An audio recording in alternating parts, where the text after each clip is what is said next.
बांगलादेशी तरुणी रात्री ठाण्यात आली. पोलीस ठाण्यातच तिच्यासोबत असं काय घडलं ते पाहण्याअगोदर अलर्ट महाराष्ट्र न्यूजला जरूर सबस्क्राईब करा.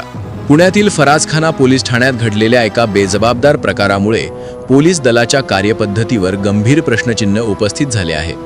मदतीसाठी स्वतः पोलीस ठाण्यात आलेल्या बांगलादेशी तरुणीला तिच्यावर जबरदस्तीने वेश्या व्यवसाय करवून घेणाऱ्या कुंटनखाना मालकिणीच्या ताब्यात पुन्हा देण्यात आल्याचा धक्कादायक आरोप एका महिला पोलीस हवालदारावर झाला आहे.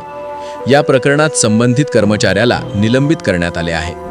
सुमारे महिनाभरापूर्वी रात्रीच्या वेळी एक बांगलादेशी तरुणी फराजखाना पोलीस ठाण्यात आली. तिने कर्तव्यावर असलेल्या महिला पोलीस हवालदाराला सांगितले की बुधवार पेठ परिसरात तिच्याकडून जबरदस्तीने वेश्या व्यवसाय करवून घेतला जात आहे. तिने सुटकेची आणि मदतीची आर्जवाने केली. मात्र मदत करण्याऐवजी त्या तरुणीला बुधवार पेठेतील शुक्रवार पेठ पोलीस चौकीत नेण्यात आले. तेथे तिच्या कुंटनखान्यातील मालकिणीला बोलावण्यात आले. दोघांमध्ये संशयास्पद चर्चा झाल्याचा आरोप आहे. आणि धक्कादायक बाब म्हणजे पीडित तरुणीला पुन्हा मालकिणीच्या ताब्यात सोडण्यात आले. ही घटना उघडकीस आल्यानंतर करण्यात आलेल्या चौकशीत कर्तव्यात गंभीर हलगर्जीपणा झाल्याचे स्पष्ट झाले. फराजखाना पोलीस ठाण्यातील महिला पोलीस हवालदार मनीषा पुकाळे यांना निलंबित करण्यात आले आहे.